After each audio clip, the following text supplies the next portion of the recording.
Hi there. Welcome to the New Era YouTube channel. My name is Paul, and I'll be your host today as we talk about ICEDIRECT.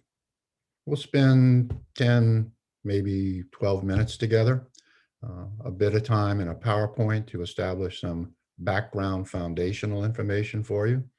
And then we'll launch directly into a demonstration of ICEDIRECT, a web-based interface to the integrity controls environment.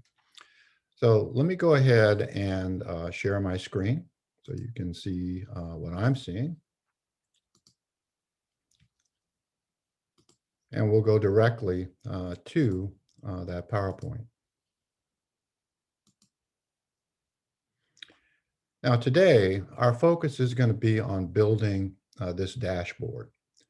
This dashboard is essentially built from the disaggregation of a Sysplex inspection. Sysplex inspections are conducted by the image focus background task. Sysplexes are essentially virtual constructs. They use the system's coupling facility, often referred to as XCF, to lash together n number of LPARs into a single working entity. Each of these individual LPARs is defined with its own parameters, and all of them tend to share resources, data sets, libraries, files, volumes, subsystems, networks, and security, whether that's RACF, ACF2, or top secret. The purpose of the Sysplex inspector is to examine that coupling facility to see if there are any potential problems that might arise in an attempt to IPL the Sysplex as a whole. It also looks at all the parameters that surround the individual LPARs, particularly at two levels. At one level, it's examining those parameters that are necessarily different and those that are necessarily the same for an LPAR to become a good citizen in the Sysplex. And then at another level, it's examining the individual configurations, the parameters again, of the individual LPARs themselves to determine if there are any vulnerabilities, something that might cause an IPL failure or a subsystem failure, or might result in a security vulnerability of the ZOS LPAR and perhaps the Sysplex as a whole. And of course, all these guys are sharing resources. So we have to also look down a step further and examine the individual resources and how they are shared between the various LPARs themselves. The image focus background inspector does all of this for you on an interval basis that you decide you want to establish. So we'll come back and finally wind up on this screen, but I want to point out that there is another YouTube out here that is titled IFOBG configuration that is narrated by my colleague, Glenn Bagsby, that can help you to understand how to set up the background if you haven't already done it. So let me go ahead and end this. And I'll go directly to a browser session. And as you can see here, I'm going to log on to ZOSMF.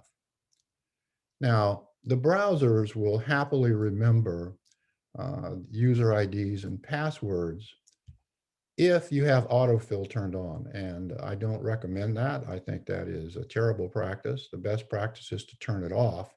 I have it turned on just to demonstrate what it does. So if I click on my user ID, it will fill in my password for me, which means that someone coming behind me on my laptop or my desktop could tailgate in to ZOSMF and to ZOS, and obviously that's not a particularly good thing. We'll go ahead and log in.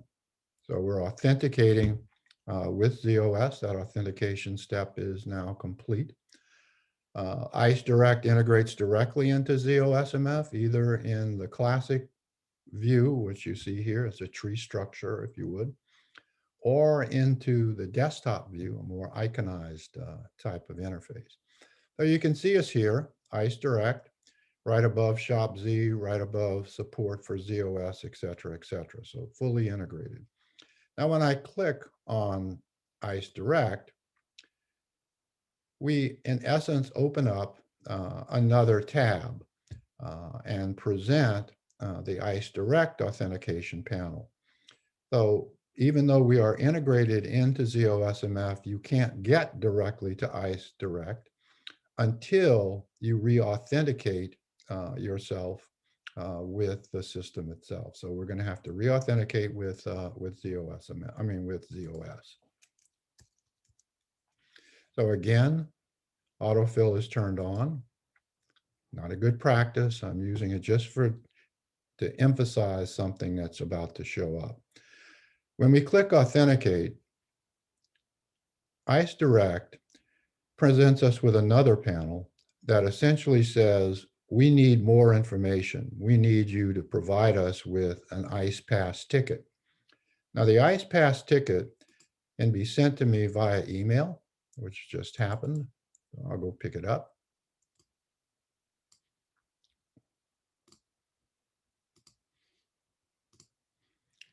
And I'll come back to my browser and enter it. Now, before I press authenticate, I want you to notice up above, it says token material. In those cases where email is not an accepted vehicle for the delivery of the pass token, the users can actually create another password and register it with the ICE environment. This highly secure registry that we sometimes call the vault contains those passwords. We think of them as pins. And those pins are married with a prefix that would show up in that token material box in order for you to be able to continue. So you put in your PIN, you follow it with the token material, and away you go. So we'll authenticate. Much more secure than the possibility of someone tailgating in on an autofill situation. This is the primary view of ICEDIRECT. We have three iframes here. The one on the left-hand side is called the sidebar. Sidebars has a number of different functions, some of which have to do with help. For example, here's a help panel that explains what that section of the sidebar is capable of doing. You'll see these little life preservers all over the place, and they represent access to the underlying help panels themselves. We're interested in using IFOBG. This is the background task that generates the Sysplex inspection, so we'll click on that. We have a little indicator of work being done. We call it the spinner. And now in the directs iframe, we have an interface that allows us to specify which of the Sysplex inspections we want to use. We can do a catalog search across the report index using the default values for that index, or you could specify non-standard values if you chose to do that. But I'm going to go ahead and just click on Sysplex inspection history. You can see it says start at 1 and go to 10. So this is a push down stack. The most recent report is always on the top. We can do a number of things here just to show off a bit. We can delete stuff. Always see these warnings whenever deletes come up in the ICEDIRECT environment. There's no recovery from delete. If you delete it, it's gone. Just keep that in mind. We can select a Sysplex. We'll select that one. And we could start it if we wanted to start it. We could run the background directly from here. Even if you had it set up to run from your job scheduler or set up to run from ImageFocus itself and its interval task initiator. We could look at that coupling facility. We can look at that cross-check of good citizens. We can perform an audit to make sure that all the configuration components built correctly. And we can look at the LPARs directly. That's our pathway to our dashboard. Or we can look at that information in the form of a chart. So we'll go ahead and click LPARs. Now, we're doing some work here. This particular report is 155,000 records long, and so it takes a bit of time to disaggregate it and display it in the form of a dashboard. So uh, heads up, expectation set, um, patience is a great virtue when dealing with ICEDIRECT. Uh, Here we have our dashboard. We have our 10 LPARs as we showed you in the slide. We can go directly to the errors if those are the things that are of interest to us.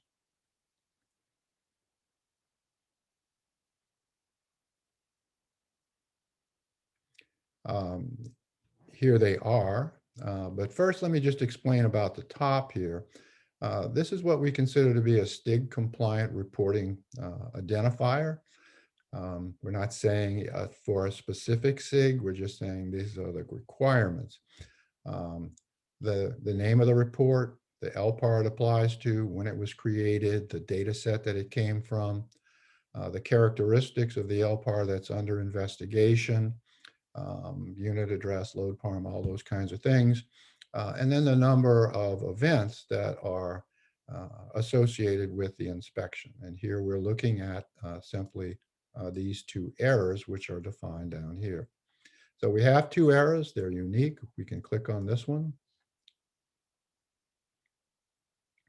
This one's going to take us to a problem in pageant in the main task.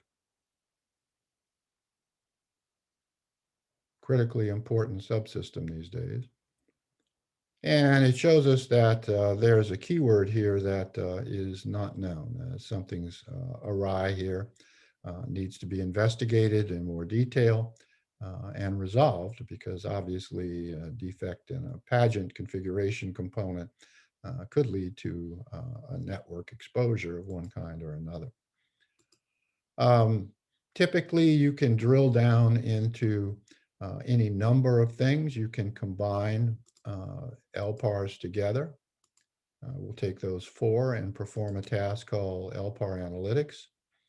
These are Venn diagram types of analyses. We can look at shared volumes, sometimes referred to as shared DASD. We can look at shared data sets. We can look at shared libraries. But what do these systems have in common at the resource level? What are their unique characteristics at their resource level? Those things are defined here for you. Everybody's sharing the same DASD, so there's not much to see here. But if one of them was a little bit different and that was suspicious to you, then you could take some action accordingly. One more, we'll click on these little gears here. This is taking the inspection report for that image and the blueprint for that particular image and marrying the two together so that we can see the results of the inspection positioned against the actual configuration itself. This is pretty handy for people who are just getting started in ZOS because it breaks things down into three specific levels of classification. Those that are in yellow here are those that are components that are processed as part of the NIPS process, the nucleus initialization, sometimes referred to as RIMS or IRIMS. The ones that are in blue are those that are processed as part of IEA-CIS initialization that leads to a fully functional ZOS system that is yet to initialize its subsystems. And those subsystems are shown being initialized here in the green components. And so that can be extremely helpful to those that are just getting started with ZOS to understand not only problems, but at what stage in the initialization of the Sysplex did that particular problem occur. Clicking on a pie chart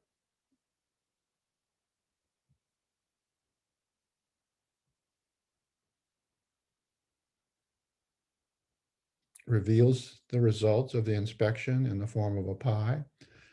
These are all linked, so you can click on them and go to the specific underlying detail.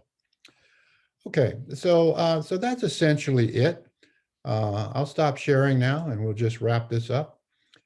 Again, thank you for coming out and joining us. Do realize that there is another YouTube out here that will help you to set up the background. And my colleague Glenn Bagsby is the expert on that. I think you'll gain a lot from it. Thanks again. Look forward to seeing you again soon. Bye-bye.